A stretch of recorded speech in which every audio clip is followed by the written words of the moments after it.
Amis ludomaniaques, bonjour et bienvenue dans cette nouvelle vidéo. Aujourd'hui les règles de Council of Shadows, un jeu de Martin Kallenborn et Jochen Scherer, illustré par Armin Rangani et édité par Alea, pour 1 à 4 joueurs de 14 ans et plus et des parties de 60 à 90 minutes. Nous sommes en 2200, chacun de vous représente une des 4 civilisations à la pointe de la technologie, aux frontières de l'univers connu, les Traitans, réputés pour leur ruse, les Humans, adeptes d'une vie harmonieuse, les Shengar et leur perfectionnisme légendaire, et les Automas, une civilisation androïde. Vos actions sont surveillées 24 heures sur 24 par le Council of Shadows, un conseil omniscient administré par une forme de vie surpuissante. Ce Council of Shadows vous a fait un don inestimable, la fameuse Dark Tech. C'est grâce à cette extraordinaire technologie que vous pouvez voyager vers des galaxies lointaines à des vitesses supraluminiques. En échange, le Conseil attend de vous que vous récoltiez et lui rameniez de formidables quantités d'énergie de vos expéditions dans les galaxies lointaines. Celui d'entre vous qui accomplira le mieux cette mission obtiendra le droit de siéger au Council of Shadows et d'en devenir membre à part entière. Une lutte technologique sans merci s'engage alors entre les civilisations et un combat passionnant pour s'emparer de l'énergie de l'univers commence. Pour démarrer la mise en place, construisez le puzzle qui va former le plateau central et mettez-le de ce côté pour une partie 1 à 2 joueurs ou de celui-ci pour une partie à 3 ou 4 joueurs. Triez les tuiles système solaire selon leur nombre de parsecs, puis placez-les mélangés face cachée sur le plateau principal. Vous avez donc les 1 parsec, les 2 parsecs, et pour finir, les 3 parsecs.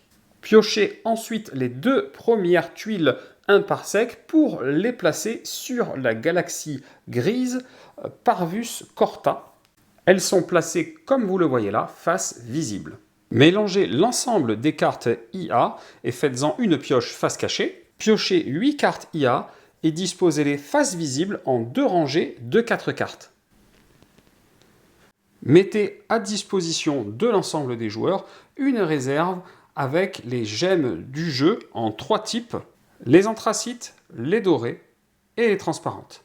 Positionnez ensuite le plateau Council of Shadows. Mélangez les cartes Dark Tech de niveau 1 et placez-les à gauche du plateau. Faites de même avec les cartes Dark Tech niveau 2, mais cette fois-ci à droite du plateau. Retirez les 2 premières cartes de chaque pioche Dark Tech sans les regarder et remettez-les dans la boîte. Placez le trône à proximité, ainsi que le paquet de cartes bonus claires que vous aurez précédemment mélangées. Si vous jouez à moins de 3 joueurs, pensez à retirer cette carte. Mélangez ensuite les cartes bonus foncées et distribuez-en une à chaque joueur. Vous pourrez remettre les autres dans la boîte. Si vous jouez sans le module 1 Station Spatiale, pensez à retirer cette carte avant. Si vous jouez à moins de 4 joueurs, il faudra aussi retirer ces cartes. Et à moins de 3 joueurs, il vous faudra retirer celle-ci. Pour la mise en place de chaque joueur, il vous faudra à la couleur que vous aurez choisi un plateau individuel, un paravent, 6 cartes actions de départ, 30 cubes, dont 4 sont à positionner sur les cubes rouges inscrits sur votre plateau individuel, 2 gemmes, une anthracite et une dorée. Si vous jouez avec le module 1 des stations spatiales, vous recevrez également les 3 stations spatiales à votre couleur. Placez votre figurine proche du trône. Distribuez un jeton ordre du tour au hasard à l'ensemble des joueurs. Positionnez votre compteur de consommation sur la case 20 de la piste de consommation. Vous ne pourrez jamais descendre en dessous de 20 sur cette piste, ni aller au-delà de 100. Placez votre compteur d'énergie face Council of Shadows sur la case 0 de la piste d'énergie. Positionnez le premier joueur sous la case 1, le deuxième joueur sur la case 2 et ainsi de suite. Si vous jouez à 3 joueurs, utilisez les caches pour recouvrir la galaxie Tennant Strand ainsi que Heaven's Fence. Si vous voulez jouer avec le module 2 des leaders, c'est à ce moment-là qu'il faut donner l'ensemble des leaders aux joueurs ayant le jeton ordre du tour le plus élevé, ici donc le joueur vert. Il choisit donc un des leaders parmi ceux disponibles, le conserve à côté de son plateau et passe les leaders restants aux joueurs ayant le deuxième jeton le plus élevé, et ainsi de suite, jusqu'à ce que tous les joueurs aient choisi leur leader. Les leaders, que je vous remonte encore une fois, ce sont tout simplement des pouvoirs que vous aurez en cours de partie et qui vous permettront d'ajouter de la variabilité et de la rejouabilité à vos parties. Une partie se déroule en plusieurs tours, vous voyagez vers des galaxies inconnues et utilisez vos actions afin de récolter suffisamment d'énergie pour couvrir votre propre consommation et même au-delà. À vous de choisir avec discernement si vous préférez utiliser des actions puissantes mais subir les conséquences de la forte consommation d'énergie qu'elles demandent, ou si vous préférerez adopter une tactique plus subtile et économe pour parvenir à vos fins. À chaque fois que l'énergie récoltée dépasse votre consommation, vous accédez au niveau d'Artec supérieur, vous rapprochant ainsi d'un siège au Conseil. Celui d'entre vous qui accédera au niveau 3 mettra fin à la partie. Le joueur qui aura atteint le niveau d'Artec le plus élevé sera alors déclaré vainqueur. Chaque tour est composé de 3 phases, la phase d'achat, la phase de planification et détermination de l'ordre du tour, puis enfin la phase d'action et d'exploitation de la galaxie. Le joueur qui possède le jeton ordre du tour numéro 1 entame la phase 1, puis c'est au tour du joueur qui possède le jeton 2 et ainsi de suite. Pour commencer, je vais donc vous parler de la première phase du tour, qui est la phase d'achat, et qui est une phase qui se joue à tour de rôle. Vous pouvez, lors de cette phase, effectuer jusqu'à 3 achats par joueur. Sachez dans un premier temps que les 3 types de gemmes, à savoir anthracite, dorée et transparente, sont de valeur croissante, exactement dans l'ordre que je viens de vous le donner, c'est-à-dire la moins de valeur c'est l'anthracite, au milieu c'est la dorée et la plus de valeur c'est la transparente. Toute gemme peut être remplacée par une gemme de valeur supérieure mais sans rendu de monnaie. Par exemple, si je veux payer quelque chose qui coûte 2 gemmes anthracite, je peux très bien donner une gemme transparente et une gemme dorée et j'aurai payé. Mais on ne me rendra rien en échange, je dois payer toujours le nombre de gemmes indiquées, peu importe si je donne des gemmes de valeur supérieure à la place ou pas. Cela nous amène donc au premier type d'achat que vous pouvez faire, à savoir acheter des cartes IA. Vous avez le coût de ces cartes en gemmes indiqué en bas à gauche de chacune des cartes, comme vous le voyez ici ou là par exemple. Vous payez donc ce coût en gemmes de la manière que je viens de vous expliquer, à savoir vous payez le coût indiqué ou éventuellement le coût indiqué avec des gemmes de valeur supérieure si vous n'avez pas les gemmes qu'il faut exactement sur les cartes. Et puis tout simplement, vous allez prendre la carte que vous avez payée et la rajouter à votre main de carte de départ ou votre main de carte tout court au fur et à mesure de la partie. Et dès que vous achetez comme cela une carte, vous remplacez immédiatement la carte prise par la première de la pioche. Vous pouvez également acheter une amélioration de votre plateau individuel. Toute amélioration ne peut être achetée qu'une seule fois par partie et il faut en payer le coût et poser un cube sur l'emplacement choisi, sachant que les cubes restent sur votre plateau jusqu'à la fin de la partie. Parmi les améliorations que vous pouvez acheter, il y a la terraformation des planètes. En effet, la terraformation des planètes, les 3 couleurs sont là. Au départ, vous ne pouvez aller que sur les planètes de type Terre, les planètes bleues comme ceci. Si par la suite, vous voulez pouvoir aller sur des planètes de couleurs différentes, ici marron ou là rouge, il faut payer le coût et acheter l'amélioration. En effet, sur les différentes tuiles système solaire que vous serez amené à poser sur le plateau central, il y a 3 types de planètes, comme vous le voyez là sur cette tuile, bleu, marron et rouge. Et au début de la partie, vous n'avez le droit de vous poser que sur les bleus, tant que vous n'avez pas amélioré votre terraformation. Vous pouvez également acheter l'extension de colonie, c'est ce que vous voyez ici avec ce symbole-là. En effet, l'extension de colonie, ça vous offrira la possibilité de poser vos cubes sur les planètes par-dessus d'autres cubes déjà existants, dans une limite de 3 cubes empilés sur chaque planète. Le système solaire que vous voyez ici est occupé par un cube vert et un cube violet qui représentent donc des colonies de joueurs adverses me concernant puisque je suis le joueur rouge. Je peux, si je le souhaite, me poser par-dessus uniquement si j'ai l'extension de colonies qui a été achetée sur mon plateau. J'aurais pu également me poser par-dessus des colonies qui m'appartenaient déjà. Dans tous les cas, je peux me poser par-dessus que si j'ai l'extension de colonie, sinon je dois me poser ailleurs. La limite de cubes sur une planète donnée est de 3 empilés au maximum, comme j'ai fait là, en rajoutant les 2 cubes rouges pour fonder 2 colonies supplémentaires sur cette planète. Vous pouvez également, tout simplement, acheter de l'énergie supplémentaire, et c'est les 4 options qui sont là, entre 8 et 20 énergies supplémentaires, qui vont automatiquement et immédiatement se rajouter à votre piste énergie. Vous allez récolter la quantité d'énergie indiquée. Par exemple, si je viens d'acheter une amélioration qui m'octroie un bonus de 14 énergie, je vais tout simplement déplacer mon pion sur la piste.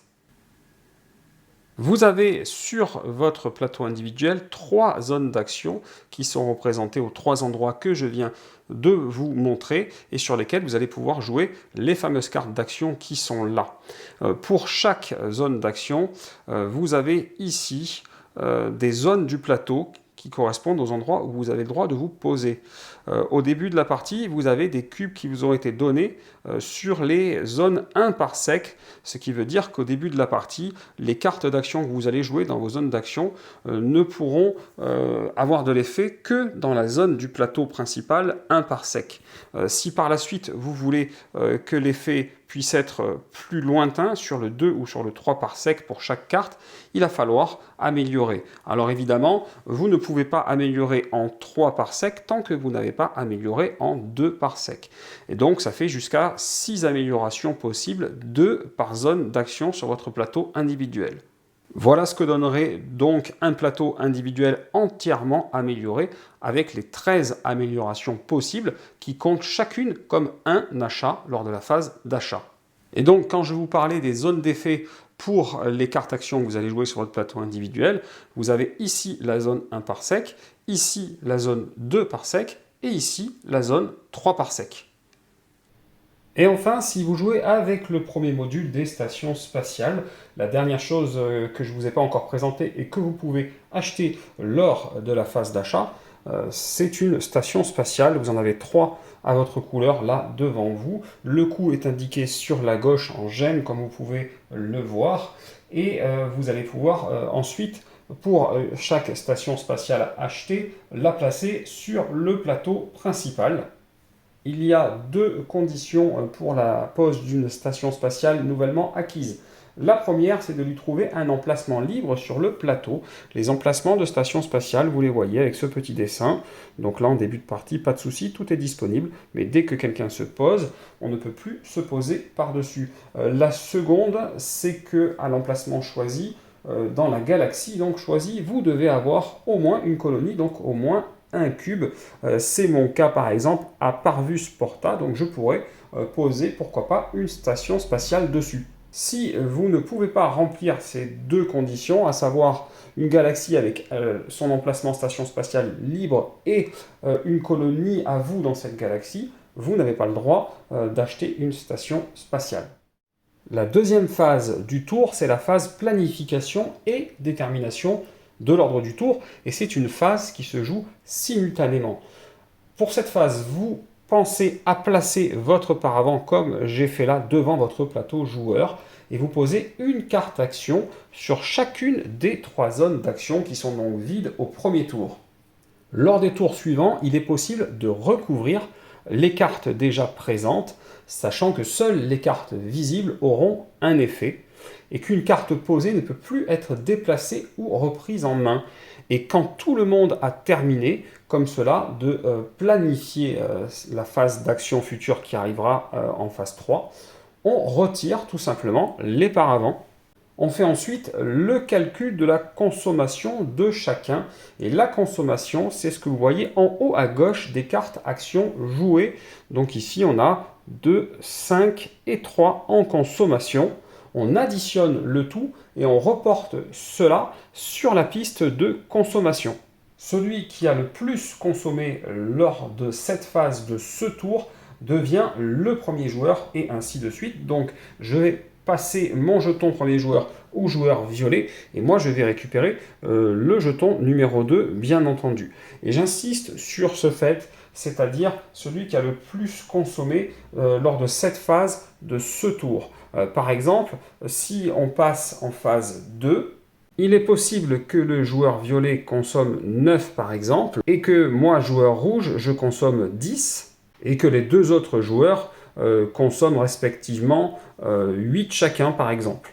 Celui qui a le plus consommé ce tour, ça sera moi, avec 10, même si je ne suis pas le plus avancé sur la piste consommation, puisque je suis à égalité avec le joueur violet, c'est moi qui deviendrai premier joueur, car je suis celui qui a le plus consommé ce tour. Si jamais le joueur violet et moi-même avions consommé la même chose ce tour et étions tous les deux sur la même case, à ce moment-là, c'est l'inverse, c'est le premier arrivé sur la case, donc le joueur qui est situé en dessous, qui aurait été considéré comme premier joueur.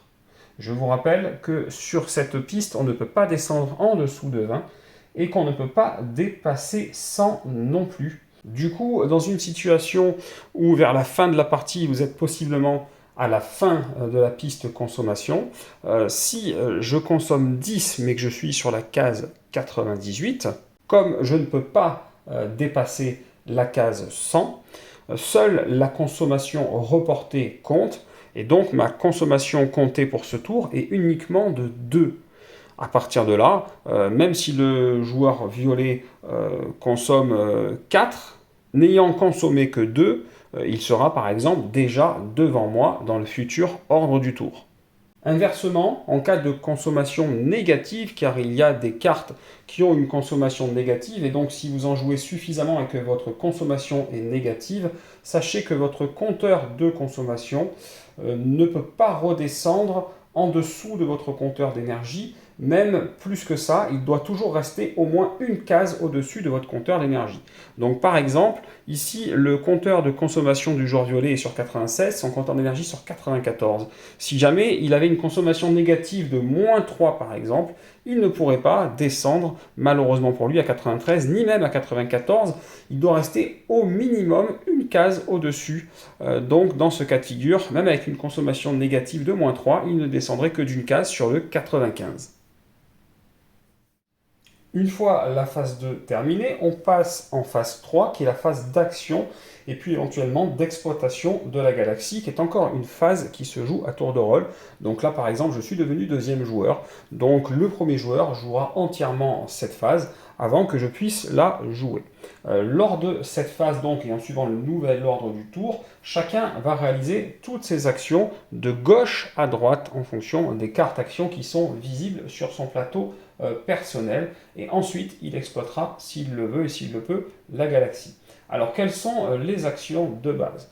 Vous avez des actions qui vous permettent de récupérer des gemmes. C'est le cas de cette action-là qui vous donnera les gemmes qui sont indiquées ici, ou alors ça peut arriver que vous ayez des cartes que vous pouvez acheter, comme celle-ci par exemple, qui vous permet également de récupérer des gemmes. L'autre chose que vous pouvez faire avec les gemmes, c'est les transformer. Si j'avais joué cette carte d'action, j'aurais pu transformer. Par contre, c'est au choix, il y a un slash. C'est soit je transforme de l'anthracite en doré ou du doré en transparent, et une seule fois, bien entendu. Ensuite, pour les actions suivantes, celles que je vais vous expliquer maintenant, vous devez impérativement respecter votre zone d'action, c'est-à-dire 1, 2 ou 3 parsecs. Par exemple, là, je suis en 1, je suis en 1 et je suis en 2 ici. Et également, respecter votre capacité de terraformation. Ici, je terraforme sur du bleu et du marron pour l'instant, mais pas sur du rouge, par exemple. Alors, quelles sont les différentes actions? Vous avez d'abord l'action coloniser, fonder une colonie. Il s'agit par exemple de ce type d'action que j'ai mis au centre de mon plateau et qui permet donc de poser un ou deux cubes sur une planète libre. Donc un cube dans cet exemple, deux cubes dans celui-là selon les cartes de base. il existe de nombreuses cartes dans les cartes améliorées qui permettent de poser entre 1 et 3 cubes avec des demandes énergétiques différentes. Je vous rappelle que si jamais vous avez ici l'extension de colonie achetée auparavant, avec un cube posé dessus, quand vous faites cette action de coloniser, vous aurez le choix de vous poser soit sur une planète libre, soit sur une planète occupée tant que vous ne dépassez pas 3 cubes de hauteur. Et donc pour cette action-là, si je la déclenche exactement ici, je serai limité à la zone 1 parsec que je vous avais montré, qui est la zone du bas du plateau central, et je serai limité au type de planète bleu et marron. Je ne pourrai donc pas me poser sur des planètes rouges ou dans la zone 2 ou 3 parsec par exemple, et c'est donc pour ça qu'il est important d'améliorer au fur et à mesure son plateau. L'autre chose que vous pouvez faire, c'est d'extraire des ressources. Et c'est ce type de carte, avec ce symbole-là. Ça vous indique le nombre de colonies dans lesquelles vous allez pouvoir extraire. Donc ça sera une colonie, 2 colonies, voire plus si vous avez des cartes améliorées, où vous allez pouvoir extraire des ressources. Alors je vais vous montrer ça au niveau des différentes galaxies. Si je faisais une action d'extraction, dans ce cas de figure, le seul endroit où j'ai une colonie, j'en ai même 2, c'est sur cette planète-là. Donc je vais extraire quoi? Je vais extraire ce qu'il y a dans le bandeau ici. Donc là, ça serait 2 gemmes anthracite. Si le joueur bleu déclenchait cette action, lui, il pourrait extraire ici et avoir une gemme dorée par exemple. Comme moi, dans mon exemple, je pouvais extraire de 2 cubes et que là, j'ai 2 cubes posés ici en réalité, je pourrais extraire 2 fois 2 anthracites par exemple.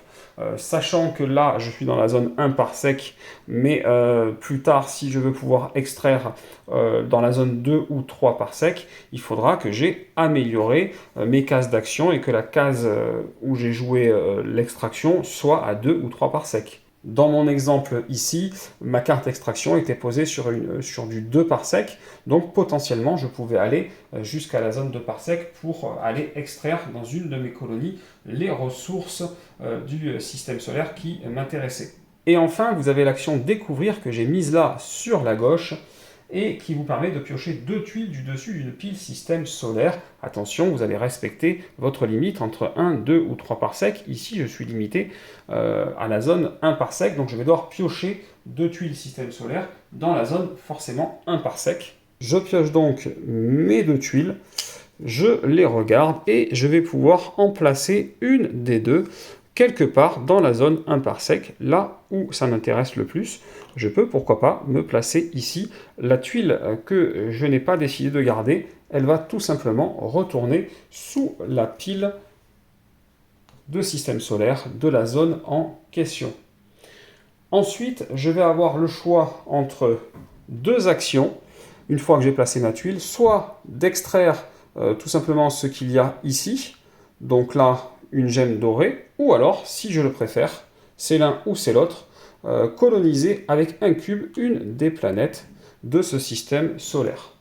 Les cartes IA que vous achetez donc en phase d'achat vont vous permettre de réaliser des actions pour moins cher ou en mieux, voire les deux, et d'avoir une main diversifiée pour avoir du choix lors de la phase de planification. Donc vous allez avoir des actions qui sont plus puissantes, comme là pour extraire 3 cubes, pourquoi pas, ou des actions qui n'existent pas, comme là cette action couplée à celle-ci, ou là le choix entre celle-ci et celle-ci. Vous allez avoir des actions qui évidemment vous coûteront beaucoup moins en énergie, comme 2 par exemple, ou carrément moins 1 ici. Certaines cartes ne serviront pas à faire des actions, mais simplement à réduire le coût en énergie, comme celle-ci. Et vous allez avoir des cartes qui vont vous permettre d'ignorer votre niveau de terraformation. C'est le cas ici, quand vous voyez les 3 points, ça veut dire que vous pouvez faire l'action sur n'importe quelle planète, peu importe votre niveau. Il y a d'autres cartes comme celle-ci qui vous permettront d'ignorer les parsecs qui sont en dessous de la carte jouée, et vous pourrez jouer sur les 3 parsecs. C'est ici, donc sur tout le plateau. Et il y en a qui feront les deux, qui vous permettront d'ignorer à la fois les zones du plateau et à la fois votre niveau de terraformation pour faire absolument ce que vous voulez avec cette action, par exemple. Donc, au fur et à mesure que vous allez acquérir des cartes IA, vous allez mettre de la variété dans votre jeu. Une fois les actions réalisées, vous allez décaler les piles de cartes actions de votre plateau individuel vers la droite d'un cran, et là où les cartes sortant sur la droite sont à ce moment-là remises dans votre main. Vous allez enfin, si vous le voulez, pouvoir exploiter les galaxies. Alors au niveau des conditions, vous allez pouvoir exploiter une seule fois par galaxie, là où vous avez au moins un cube. Ça, c'est important. Et comment exploiter? C'est assez simple. Pour chaque galaxie que vous voulez exploiter et où vous avez au moins un cube, vous allez regarder si vous êtes majoritaire ou si vous êtes minoritaire, si quelqu'un d'autre a la majorité. Et à ce moment-là, vous allez obtenir les récompenses selon ce qui est indiqué. Donc par exemple, si je prends la galaxie Parvus Porta, si je suis majoritaire, ici, je gagnerai 6 énergies.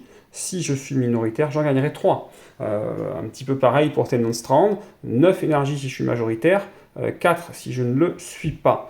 Et pour Baker System par exemple, ça sera 8 énergies et une carte bonus blanche, ou 2 énergies et une carte bonus blanche si je ne suis pas majoritaire. Alors, ce qui est important, c'est que déjà en 1, vous êtes limité à 4 cartes bonus, toutes couleurs confondues. On vous en a donné une noire en début de la partie, donc vous en avez déjà une. Généralement, c'est celle qui rapporte le plus de points, donc vous allez certainement la garder jusqu'à la fin de la partie. Donc, quand vous aurez pris 3 autres cartes blanches, comme vous avez le droit par exemple avec la galaxie ici Baker System, éventuellement, quand vous en aurez une cinquième, vous pourrez choisir parmi les 5 cartes de votre main laquelle défausser, mais vous devrez en défausser une. Autre chose, une fois que vous avez défini que vous voulez exploiter une galaxie et que vous avez pris le bonus en fonction de si vous étiez majoritaire ou minoritaire, vous devez retirer un cube de cette galaxie. Donc par exemple, ici, si je décide d'exploiter Tenant Strand, malheureusement je suis minoritaire, bleu a 2 colonies, moi j'en ai qu'une, donc je prends 4 énergies, et quand j'ai pris mes 4 énergies, je retire mon cube.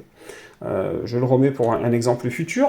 C'est la même chose ici à Baker System. Là, j'ai 3 cubes ici, je reviendrai sur le pourquoi du comment, mais si je l'exploite, je suis donc majoritaire avec 4 cubes, je prends une carte et 8 points, puis je retire ce cube automatiquement de la galaxie. Et enfin, pour Parvus Porta, la même chose. Si je décide d'exploiter, je prendrai 6 parce que chaque autre adversaire a un cube et moi j'en ai 2, mais je devrais retirer mon cube.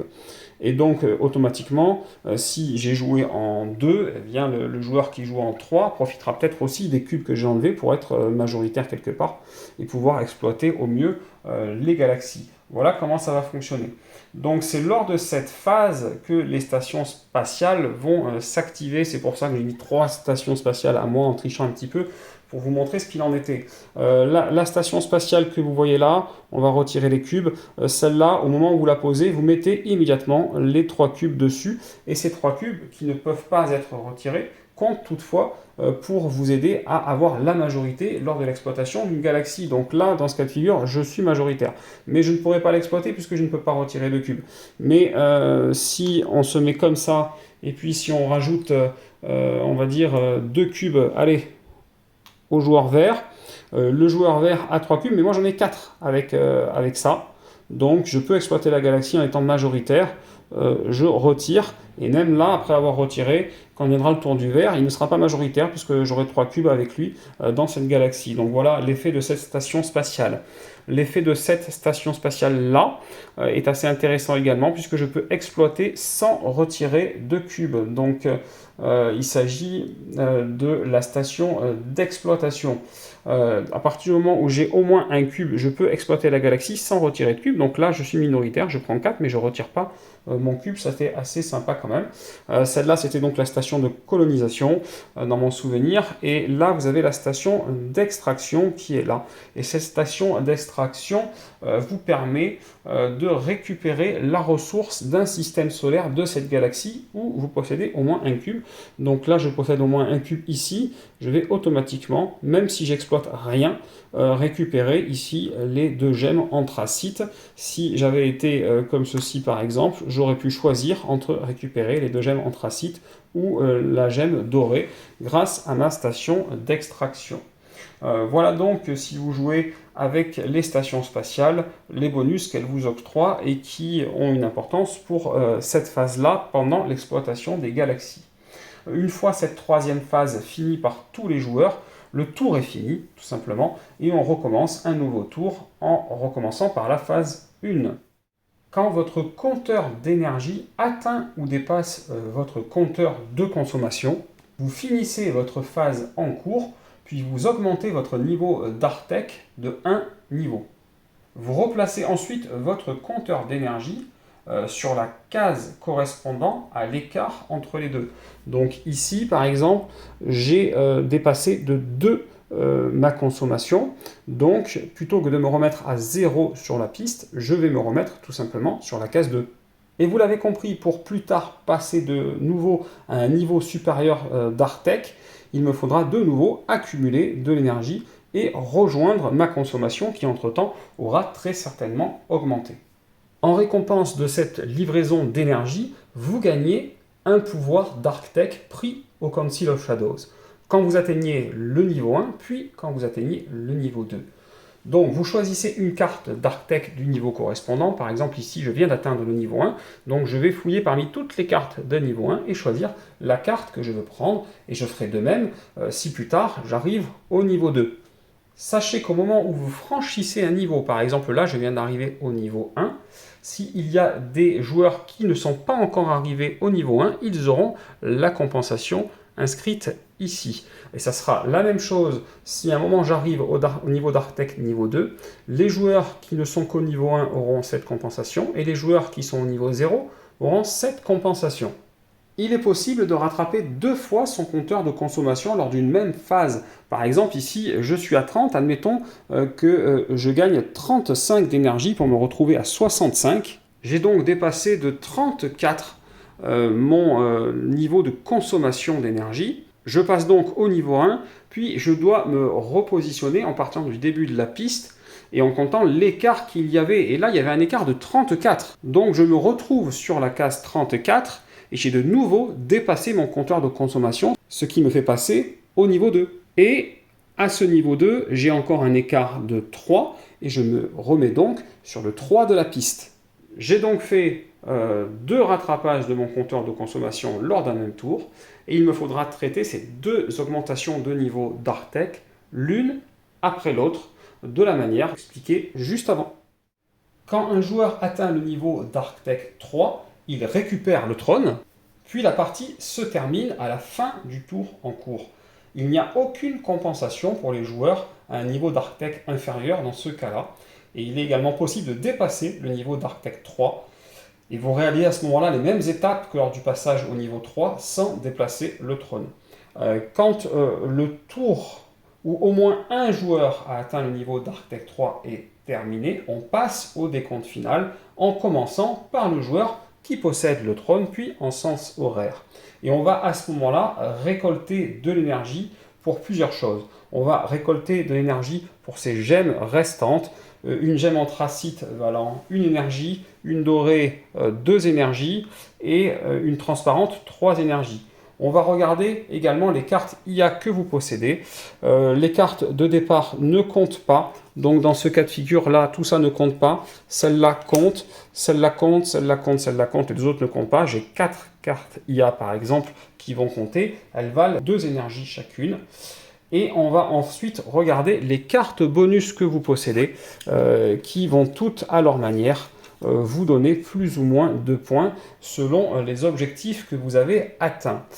Quand tous les joueurs ont récolté leur énergie pour les gemmes, les cartes IA et les cartes bonus, à ce moment-là, on va savoir qui a gagné. Alors évidemment, il est possible de passer des niveaux d'Arctech lors de ce décompte, puisque vous allez gagner de l'énergie, mais vous ne recevez aucune carte et aucune compensation n'est attribuée lors du décompte final quand on récolte les énergies finales. Le joueur donc avec le plus haut niveau d'Arctech va l'emporter. Et donc oui, c'est important, le premier critère c'est le plus haut niveau d'Arctech.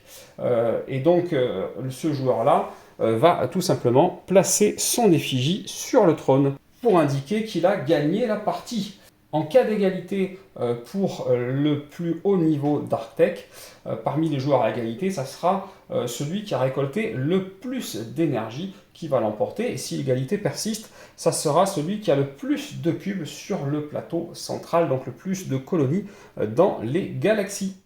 Pour le mode solo, vous allez placer le plateau central côté 2 joueurs. Le peuple Automa étant le peuple bleu, il est réservé à l'IA. Et on va seulement utiliser ces deux compteurs, à savoir compteur d'énergie, compteur de consommation, ainsi que ses cubes et éventuellement son effigie si jamais il gagne pour mettre sur le trône. Vous allez trier les 16 cartes Automa selon leur niveau d'Arctech et les mélanger en 3 piles face cachée, donc niveau 0, niveau 1 et niveau 2 comme j'ai fait ici. Et également, sachez qu'il y a parmi ces cartes qui ont un fond blanc, 2 cartes à fond gris que voici et qui ne sont conseillées d'utiliser qu'une fois que vous avez l'expérience du mode de jeu solo et pas avant.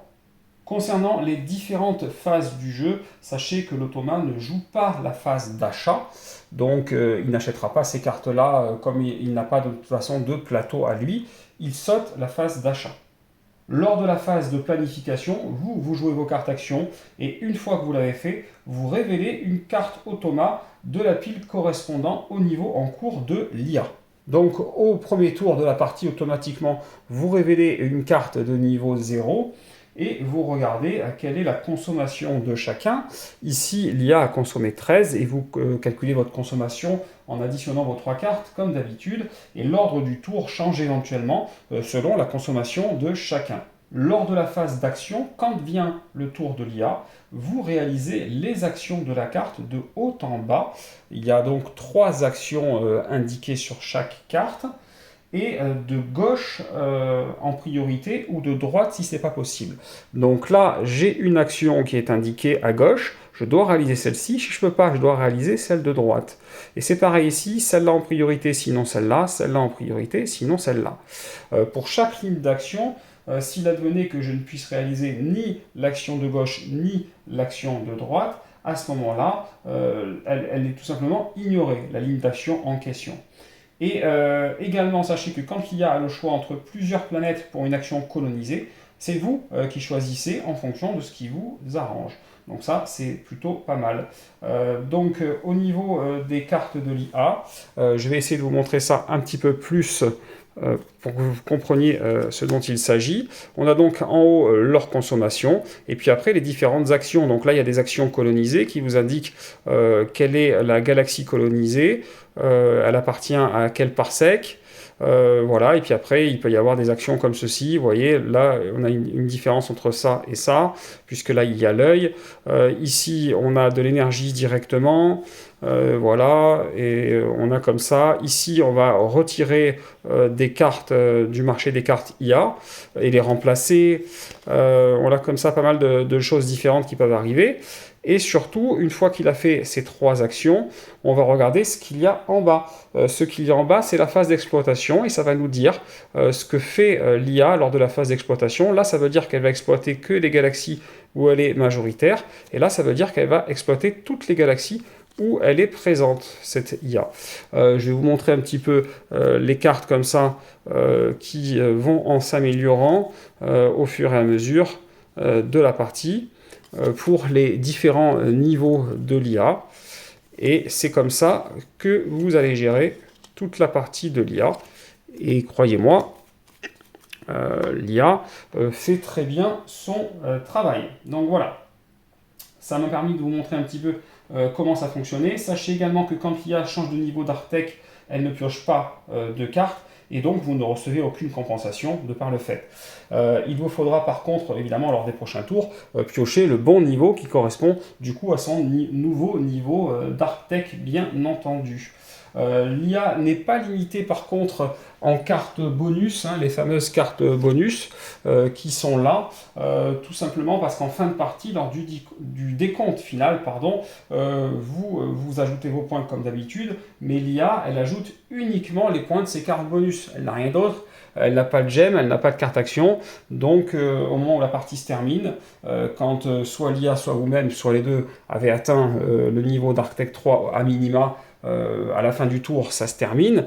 L'IA, elle va rajouter à l'énergie qu'elle possède déjà, uniquement l'énergie des cartes bonus qu'elle aura. Donc, elle n'est pas limitée à 4, elle les conserve absolument toutes. Council of Shadows bénéficie d'un matériel de grande qualité, vraiment très agréable à manipuler. Les illustrations et le design vous plongent dans ce monde futuriste le temps d'une partie.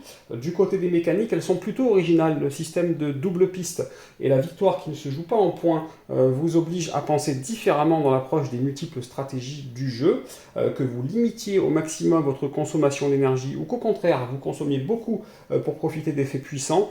Tout est réalisable à condition de gérer au mieux vos actions et d'anticiper le plus possible les désirs et projets de vos adversaires. Un jeu très original, plus pointu que ses règles ne le laissent penser au premier abord, et en même temps avec un temps de jeu raisonnable. C'est pour moi du tout bon pour ce Council of Shadows qui devrait sortir en France au premier trimestre 2023 et que je vous conseille fortement d'essayer. Voilà, comme d'habitude, si cette vidéo vous a plu, vous n'hésitez pas, vous mettez un petit pouce vers le haut, ça fait toujours plaisir, et puis vous cliquez là en bas à gauche pour vous abonner à la chaîne si ce n'est pas déjà fait.